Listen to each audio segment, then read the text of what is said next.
aqui de um dos tipos de capacitores que nós podemos ter, que são os capacitores de placas paralelas. Esses capacitores de placas paralelas estão representados aqui no desenho que nós já estamos fazendo nas últimas aulas, certo?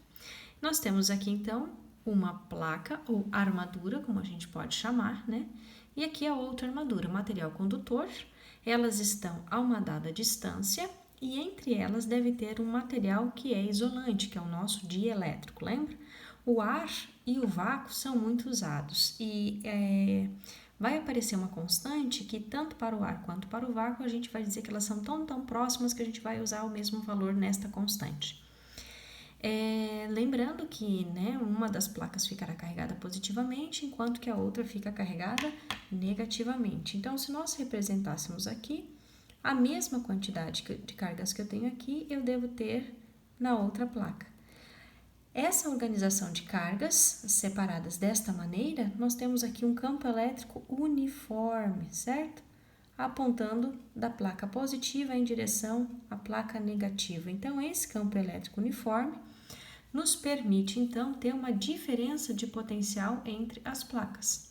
Lá da eletrostática, essa diferença de potencial pode ser calculada a partir do campo elétrico, que é esse campo elétrico gerado aqui entre elas, e a distância entre essas duas placas. Então, se você tem o valor do campo elétrico e você tem a distância, você determina a diferença de potencial entre essas placas. Lembrando também que capacitância é a quantidade de carga que eu consigo armazenar ou na placa positiva ou na placa negativa e a respectiva diferença de potencial entre essas duas placas. Se eu juntar essas duas equações, se eu substituir a diferença de potencial aqui nesta equação aqui, vai ficar campo elétrico vezes distância aqui embaixo. Então, nós temos aqui uma outra maneira de calcular capacitância.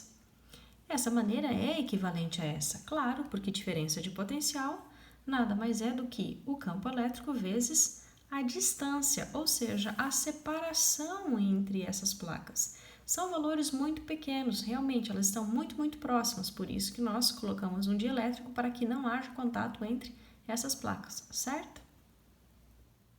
Um último aspecto importante a colocarmos aqui para vocês com relação a capacitores é que o campo elétrico também pode ser determinado pela quantidade de carga, a permissividade elétrica do vácuo, que é uma constante, tá?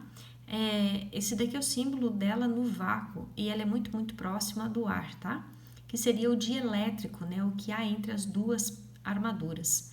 E aqui a área. Então, se nós dividirmos a carga por essas duas grandezas, nós temos o campo elétrico gerado lá naquele capacitor.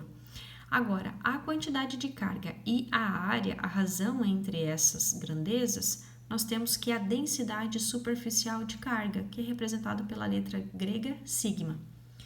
E se nós pegarmos agora esse campo elétrico determinado pela quantidade de carga, a área e a constante e substituirmos nesta equação anterior que nós vimos, então se nós fizermos esta substituição, colocarmos esta razão exatamente aqui, nós vamos obter uma outra maneira de calcular capacitância.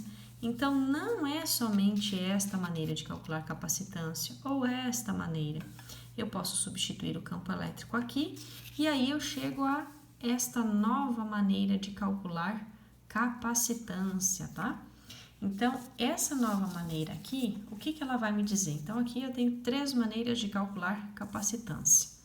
Vamos colocar de uma forma que todas apareçam, Capacitância pode ser a quantidade de carga pela diferença de potencial entre as placas, certo? Ou ela pode ser a quantidade de carga, o campo elétrico e a distância entre as placas.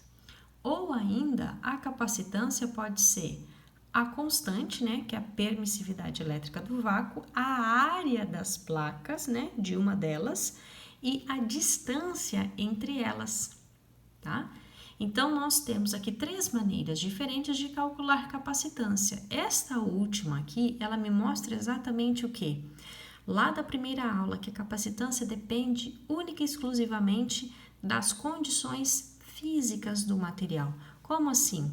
O tamanho da área, a distância entre elas e o que há em volta dessas placas, né? Então, qual é o meu material dielétrico? Geralmente, a gente vai considerar o ar ou o vácuo, para que as cargas não façam, né, essa transposição aqui. Então, esse valor aqui, esse ε0, tem a ver com esse material utilizado.